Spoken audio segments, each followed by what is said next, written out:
Hello दोस्तों, स्वागत है आप सभी का सेहाई की अगली सीरीज वीडियो में। दोस्तों आज हम सीखने वाले हैं इंग्लिश ग्रामर में केस के बारे में कि दोस्तों केस क्या होता है, केस कितने प्रकार के होते हैं, केस सीखना क्यों जरूरी है। और इसके साथ हम सीखेंगे एक महत्वपूर्ण ऑक्सिलरी जिसका नाम है वाज वेयर। पिछली वीडियो में आपने सीखा था इज एम आर के बारे में और आज जो हमारा कॉम्प्लीमेंट्री है वो है वाज वेयर। वाज वेयर का उपयोग हम कैसे करते हैं, वाज किसके साथ, वेयर किसके साथ और वाज वेयर का उपयोग कहाँ होता है, इसको हम अच्छे से डिफाइन करेंगे। मैं मिलता हूँ आपसे वीडियो के अंत में। चलिए शुरू करते हैं। हेलो दोस्तों, स्वागत है आपका सेहाई की अगली सीरीज वीडियो में। आज हम सीखने वाले हैं केस या कारक के बारे में। अंग्रेजी में बेसिक 3 तरह के कारक होते हैं, सब्जेक्टिव केस या नॉमिनेटिव केस, ऑब्जेक्टिव केस या फिर एक्यूजेटिव केस, पॉजिटिव केस या रिलेटिव केस। ये या का मतलब है इसे इस नाम से भी जाना जाता है। तो दोस्तों पहले हम समझते हैं सब्जेक्टिव केस। इसकी हम डेफिनेशन की बात करें तो इसका डेफिनेशन हो जाएगा व्हेन अ नाउन और pronoun is as used as the subject of any sentence, verb और preposition then it is called to be subjective case. तो ये सब्जेक्टिव केस हो जाएगा। जैसे अगर हम एक एग्जांपल से समझें कि सब्जेक्टिव केस क्या होता है। मैंने यहाँ पे एक एग्जांपल लिखा है सीता आम खाती है। तो इसमें सब्जेक्ट कौन सा है, तो सब्जेक्ट है सीता। ये सीता क्यों सब्जेक्ट है, क्योंकि ये वाक्य प्रमुख है। जो हम पहले भी वीडियो में बात कर चुके हैं कि अगर कोई वर्ड या फिर कोई नाउन या प्रोनाउन सेंटेंस को आगे ले जाता है या सेंटेंस में होने वाले कार्य को दर्शाता है, वो क्या कहलाता है, कर्ता या सब्जेक्ट कहलाता है। ऑब्जेक्ट की बात करें तो व्हेन अ नाउन और pronoun is as used as object of a verb और preposition is called to be in objective case. यानी ऑब्जेक्टिव केस का मतलब होता है सेंटेंस में जिस पर काम हो रहा है, जिस पे कार्य का असर होता है, उसे कहा जाता है ऑब्जेक्टिव केस। लाइक यहाँ पे आम है और खाती है, तो यहाँ पे ये तो वर्ब हो गया, तो ये हो गया ऑब्जेक्ट, ये सब्जेक्ट और एक वर्ब। अब हम पॉजिटिव केस के बारे में बात करेंगे, लेकिन अभी हम समझते हैं सब्जेक्टिव केस के बारे में थोड़ा और। तो हम कैसे पहचानें कि हम सब्जेक्ट और ऑब्जेक्ट और रिलेशन को कैसे देखेंगे। तो चलिए हम सब्जेक्ट, ऑब्जेक्ट और रिलेशन को समझाने के लिए इधर एक और एग्जाम्पल लेते हैं।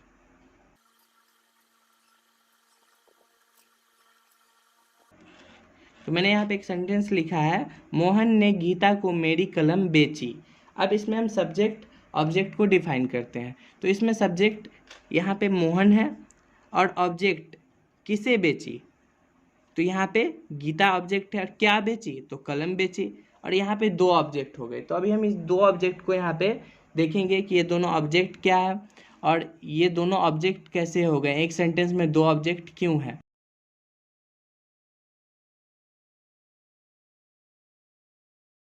अगर सेंटेंस में हमें सब्जेक्ट का पता करना है तो हम बोलेंगे हु। तो हु का मतलब होता है कौन। अगर सेंटेंस में हमें पता करना है कि सब्जेक्ट क्या है तो हमको क्या बोलना है, कौन।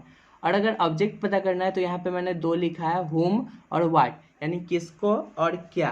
तो यहाँ पे 2 ऑब्जेक्ट है। अभी ऑब्जेक्टिव केस को हम डिफाइन करेंगे। ऑब्जेक्टिव केस में ये 2 ऑब्जेक्ट कैसे हो गए, तो इसमें होता है एक डायरेक्ट ऑब्जेक्ट या फिर डेटिव ऑब्जेक्ट और एक होता है मेन ऑब्जेक्ट। तो इसको हम समझते हैं कि इसमें डेटिव कौन है और मेन ऑब्जेक्ट कौन है। तो इसमें से हम क्या करेंगे, इस वाक्य में से एक वाक्य में हम इस सब ऑब्जेक्ट को घटाएंगे और एक वाक्य में हम इस ऑब्जेक्ट को हटाएंगे और देखते हैं कौन सा वाक्य कंप्लीट होता है। तो चलिए हम लिखते हैं पहला वाक्य जिसमें हम गीता को हटा देंगे। तो एक सेंटेंस हमने लिख लिया है, मोहन ने मेरी कलम बेची, और इसमें हमने क्या हटाया है, गीता को हटा दिया है। ओके, तो गीता को हमने क्या किया है, रिमूव किया है। तो अब हम अगला सेंटेंस लिखते हैं। तो हम यहाँ पे लिख चुके हैं दूसरा सेंटेंस जिसमें हम कलम को हटा दिए हैं और हमने लिखा है मोहन ने गीता को बेची। अब हमें ये देखना है कि इसमें से कौन सा सेंटेंस कंप्लीट सेंस रख रहा है और कौन सा सेंस नहीं रख रहा है। तो इसमें जो पहला सेंटेंस है, मोहन ने मेरी कलम बेची, जिसमें से हमने गीता को हटा दिया है, तो ये कंप्लीट सेंस रख रहा है। लेकिन ये जो सेंटेंस है हमारा, मोहन ने गीता को बेची, ये कंप्लीट सेंटेंस जो है एक सेंस नहीं रख रहा है। तो इसमें जो हमारा ये गीता है, गीता जो है वो इनडायरेक्ट ऑब्जेक्ट है। ये कौन से ऑब्जेक्ट हो गए? इनडायरेक्ट ऑब्जेक्ट, या फिर इसे डेटिव ऑब्जेक्ट भी कहा जाता है। और दूसरा जो ये हमारा है, इसको हम मेन ऑब्जेक्ट कहेंगे। ये जो कलम है वो क्या हो गया? मेन ऑब्जेक्ट हो गया। ओके, अगर हम इसको और भी एग्जाम्पल से समझना चाहें तो आप समझ सकते हैं। चलिए एक एग्जाम्पल और देखते हैं।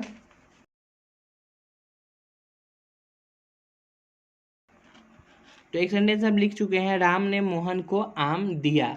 अब इसमें आपको बताना है कि कौन सा ऑब्जेक्ट मेन ऑब्जेक्ट है और कौन सा ऑब्जेक्ट इनडायरेक्ट ऑब्जेक्ट है। तो चलिए हम डिफाइन करते हैं। एक चीज़ और ट्रिक अगर हम देखें तो इसमें होम जो है, अगर यहाँ पे हम होम को देखें तो ये हो जाएगा हमारा इनडायरेक्ट ऑब्जेक्ट। ओके, ये जो होम जो डिफाइन करेगा वो किसको डिफाइन करेगा? इनडायरेक्ट ऑब्जेक्ट को। यहाँ पे हम शॉर्ट में लिखते हैं, इनडायरेक्ट ऑब्जेक्ट को कौन डिफाइन करेगा? होम। और व्हाट जो डिफाइन करेगा वो डिफाइन करेगा मेन ऑब्जेक्ट को। ओके, तो मेन ऑब्जेक्ट को कौन डिफाइन करने वाला है? व्हाट। अब चलो रोहन, इस हम सेंटेंस में देखते हैं कि क्या, राम ने क्या दी? आम दिया। तो ये क्या हो जाएगा? क्या है तो मेन ऑब्जेक्ट, ये क्या हो जाएगा? मेन ऑब्जेक्ट हो जाएगा। और किसको दिया? किसको दिया? रोहन को दिया। तो ये क्या हो जाएगा? हमारा इनडायरेक्ट ऑब्जेक्ट हो जाएगा, या फिर इसको आप डेटिव ऑब्जेक्ट भी कह सकते हैं। डेटिव ऑब्जेक्ट का मतलब समझिए, इस ऑब्जेक्ट के न रहने से वाक्य के सेंस पे कोई अर्थ ना पड़े, उसे हम क्या कहते हैं? डेटिव ऑब्जेक्ट कहते हैं। और वैसा ऑब्जेक्ट जिसके न रहने से सेंटेंस का सेंस बिगड़ जाए, उसे हम कहते हैं मेन ऑब्जेक्ट। तो चलिए अब हम समझते हैं पॉजेसिव केस के बारे में। Possessive case, the form of noun or pronoun which is used to show a relation of possession with subject is called possessive case. Possessive case का हिंदी होता है संबंध कारक या फिर अधिकार कारक। तो हम इसको समझते हैं कि एग्जाम्पल से। तो यहाँ जो राम की गाय, ये जो वर्ड है ये क्या हो गया? पॉजेसिव केस में हो गया। यहाँ पे अगर हम लिखते हैं मेरी कलम, तो यहाँ जो मेरी वर्ड आया है ये क्या कहला रहा है? पॉजेसिव केस में कहला रहा है। पॉजेसिव केस जो होता है वो किसी चीज़ से आपका संबंध या फिर अधिकार बताता है। जो सब्जेक्ट है उससे ऑब्जेक्ट का संबंध बताता है। जैसे अगर हम यहाँ एग्जांपल दें, मोहन ने गीता को मेरी कलम बेची। तो यहाँ जो ये मेरी वर्ड आ रहा है, ये मेरी जो शब्द है वो कलम से हमारा संबंध या अधिकार बता रहा है। ये अधिकार बता रहा है कि कलम किसकी है? मेरी है। ओके, अगर हम आगे एक एग्जांपल देखते हैं,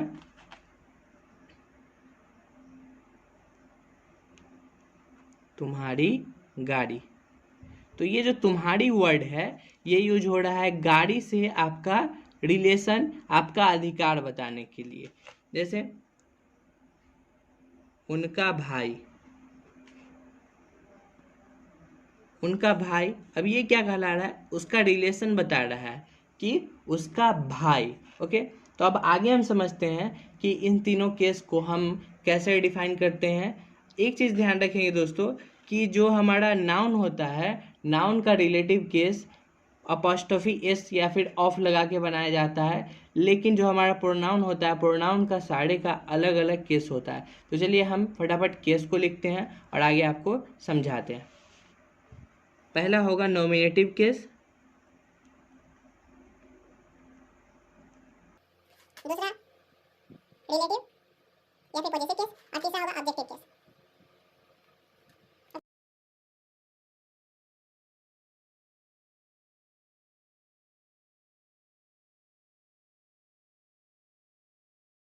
ओके, तो कॉमनली जो हमारा जो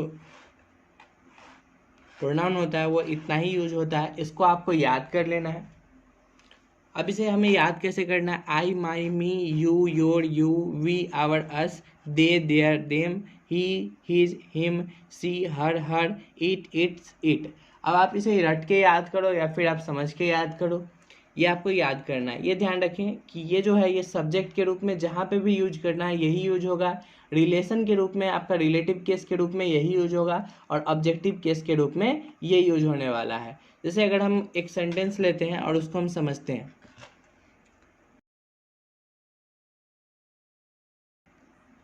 राम ने मेरी कलम बेची। तो यहाँ पे जो मेरी कलम जो वर्ड है ये यूज हो रहा है किसके लिए, रिलेशन के लिए। तो ये क्या हो जाएगा, मेरी, यहाँ पे मेरा, मेरी, मैं जो भी है उसका यूज हो जाएगा माई।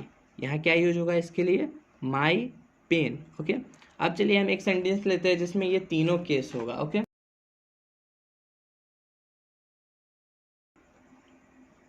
तो हमने यहाँ पे एक सेंटेंस लिया है, हम लोग उसके भाई के साथ उसे पहुँचाने जा रहे हैं। तो यहाँ ध्यान दीजिए, ये जो हम लोग वर्ड है ये हो जाएगा सब्जेक्टिव केस में।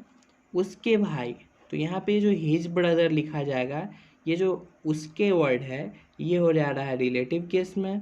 और हमारा यहाँ पे है उसे, ये हो जाएगा ऑब्जेक्टिव केस में। ओके, अगर आप इसे बनाएंगे भी ट्रांसलेशन में भी तो इसका आप ध्यान रखेंगे सब्जेक्ट, ऑब्जेक्ट और रिलेटिव केस का। अगर आप इस चीज़ को ध्यान में नहीं रखते हैं तो आपका ट्रांसलेशन या फिर जो भी आपका वर्ड है वो आप गलत बोलेंगे और वो गलत हो सकता है। ओके, तो चलिए आप सीखते हैं हम कि नाउन का रिलेटिव केस कैसे बनाते हैं। जैसे हमने वहाँ पे देखा कि प्रोनाउन का तो रिलेटिव केस बना बनाया आता है, जैसे आई का माई, यू का योर। तो उस तरह से अब हम नाउन का कैसे बनाएंगे। अगर मान लो कि वहाँ पे राम है, सीता है या फिर किसी तरह का नाम है तो आप उसे कैसे बनाने वाले हैं। ओके, तो चलिए हम अभी यहाँ पे देखते हैं कि नाउन के लिए क्या क्या तरीके हैं। तो नाउन के लिए जो बेसिक तरीका है उसको हम समझते हैं। नाउन के लिए बेसिक तरीका होता है अपॉस्ट्रोफी एस का उपयोग करना। इसे बोला जाता है अपॉस्ट्रोफी एस। ये जो ऊपर कॉमा देख रहे हैं आप, ये 6 टाइप कॉमा, और इसे बुलाया जाता है एस अपॉस्ट्रोफी एस। लाइक अगर हमको यहाँ पे बोलना है कि राम की गाय। ओके, अगर हम राम की गाय बोलते हैं तो यहाँ पे हम लिखना पड़ेगा राम और प्लस इसके साथ आपको ये यूज करना अपॉस्ट्रोफी एस। सॉरी, ये ऐसे होगा इस साइड से, तो हम यहाँ पे यूज करेंगे अपॉस्ट्रोफी एस, राम्स काउ। ये क्या हो गया, अपॉस्ट्रोफी एस जो हो गया वह रिलेशन बता रहा है कि राम की गाय।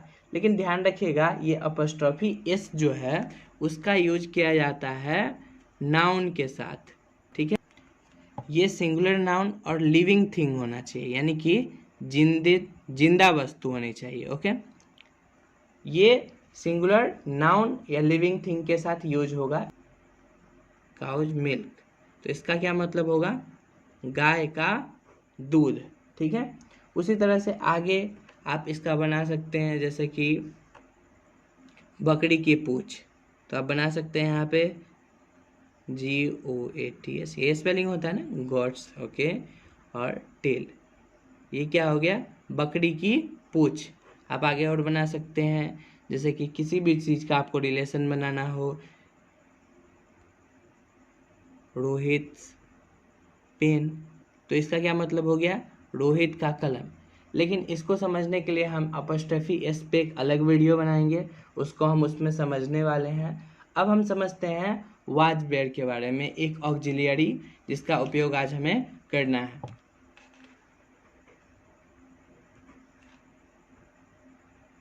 तो जैसा कि हम पिछले वीडियो में देखे थे, इज एम आर का उपयोग जस्ट यहाँ पे वाज वेयर है, वो प्रेजेंट के लिए था, ये पास्ट के लिए है। अब हम समझते हैं किसके साथ वाज, किसके साथ वेयर। तो चलिए देखते हैं, सिंगुलर के साथ जो भी एक वस्तु है उसके साथ यूज होगा वाज, और जो भी प्लूरल है उसके साथ यूज होगा वेयर। अब हम एग्जाम्पल के साथ समझते हैं, जैसे वह एक निरीक्षक था। निरीक्षक समझते हैं आप लोग, इंस्पेक्टर। ओके, निरीक्षक का अर्थ होता है इंस्पेक्टर। अब हम यहाँ पे इसको बनाएंगे वह, तो वह तो हो गया ही, और ये क्या है भाई, एक सिंगल नेम है, सिंगल नाउन है, तो हम यहाँ पे क्या लगाएंगे वाज, और एक निरीक्षक तो हम लगा देंगे एन इंस्पेक्टर। यहाँ पे एन क्यों लगाएं, ये आर्टिकल में हम आगे पढ़ने वाले हैं कि हम ए एन और दी का उपयोग कहाँ करते हैं, दी को दी कहाँ बोला जाता है, द कहाँ बोला जाता है, एक और एग्जाम्पल से देखते हैं। मैं एक चालक था। मैं एक चालक था, तो यहाँ लग जाएगा आई, मैं का आई, और था है तो यहाँ पे जैसे सिंगुलर बताया, इजमार्ड में एम लगता था, बट यहाँ पे जो भी सिंगुलर होगा उसके साथ क्या यूज होने वाला है, was. I was a driver. एक और एग्जांपल देख लेते हैं। हम लोग खिलाड़ी थे। वी, और यहाँ पे प्लूरल के साथ क्या यूज होगा, वेयर। We where players. तो दोस्तों आज हमने सीखा केस के बारे में कि केस क्या होता है, उसके प्रकार क्या है, और वो क्यों जरूरी है इंग्लिश ग्रामर में या फिर किसी भी भाषा में। उसके साथ हम सीखे ऑक्सिलरी का उपयोग। अब हम इसमें होमवर्क की बात कर लेते हैं। होमवर्क में हमें क्या करना है, हमें वाज वेयर पे तो सेंटेंस बनाना ही है, और साथ ही साथ हमें इज एम आर पे भी सेंटेंस बनाना है, और हर सेंटेंस में एक केस का कोई ना कोई वर्ड होना चाहिए, like nominative case, objective case और रिलेटिव केस या फिर पॉजिटिव केस। लाइक अगर हम एक सेंटेंस बनाते हैं कि वह मेरा दोस्त था, तो इसमें वह जो है वो नॉमिनेटिव केस यानी कि सब्जेक्टिव केस में यूज होगा, और मेरा जो है वो मेरा वर्ड जो है वो हमारा रिलेटिव केस में यूज होगा। अब हम इसको अंग्रेजी में कैसे बनाएंगे, we he was my friend, तो यहाँ जो ही है वो सब्जेक्टिव केस है, और वहां पे माई जो यूज हो रहा है वो रिलेटिव केस में यूज हो रहा है, जो आई का रिलेटिव केस है। तो हमको इसको याद कर लेना है, केस के सभी फॉर्म को, यानी nominative, objective and relative case तीनों हमारा याद होना चाहिए, और इसे हम याद करेंगे। आप जैसे भी याद करो, आप रट के याद करो और समझ के याद करो। आप समझ के याद करें तो और अच्छा है, रट के याद कर ले फिर भी अच्छा है। आप इसे ऐसे याद करेंगे, I my me he his his, उसके बाद इसे ऐसे याद करेंगे, I my me he his him she her her it its it. ऐसे करके आप इसे याद कर लेंगे। इसके जितने भी फॉर्म है उसे मैंने बताया है, उसे आप अपनी कॉपी में नोट कर लें और उसे आप याद कर लेंगे। इसलिए क्योंकि अगर आप इसे याद नहीं करते हैं तो कहीं ना कहीं अगर आप सब्जेक्ट ऑब्जेक्ट चुनने में आप कंफ्यूज होंगे, और यही बेसिक एरर रह जाता है। जब हम अंग्रेजी जानते हैं, हम ट्रांसलेशन बनाना शुरू करते हैं, बट हमें सब्जेक्ट ऑब्जेक्ट में ये समझ में नहीं आता है। अभी हम बेसिकली जब भी हम सर्वे किए बच्चों से और जब भी हम बच्चों का होमवर्क चेक करते हैं तो यही बेसिक एरर मिलता है। याद रखें दोस्तों, जिसका बेस मजबूत होता है वही पेड़ आगे बढ़ता है, जिसकी जड़ मजबूत है वही पेड़ ऊंचाइयों को छूती है। अगर जड़ मजबूत नहीं है तो तनों के भारी या मोटे होने से कोई फर्क नहीं पड़ता, वो पेड़ जल्दी ही गिर जाएगा। तो बेस को मजबूत रखिए, कीप लर्निंग, कीप स्माइलिंग। और आगे की वीडियो में हम और भी टॉपिक को समझने वाले हैं। इसमें समझने में आपको कोई भी तकलीफ होती हो तो आप कमेंट करके मुझे बता सकते हैं। आप चैनल को सब्सक्राइब कर लें ताकि आने वाली वीडियो के नोटिफिकेशन आपको मिल जाएंगे। तब तक के लिए गुड बाय, अलविदा, और फिर मिलते हैं अगले वीडियो में।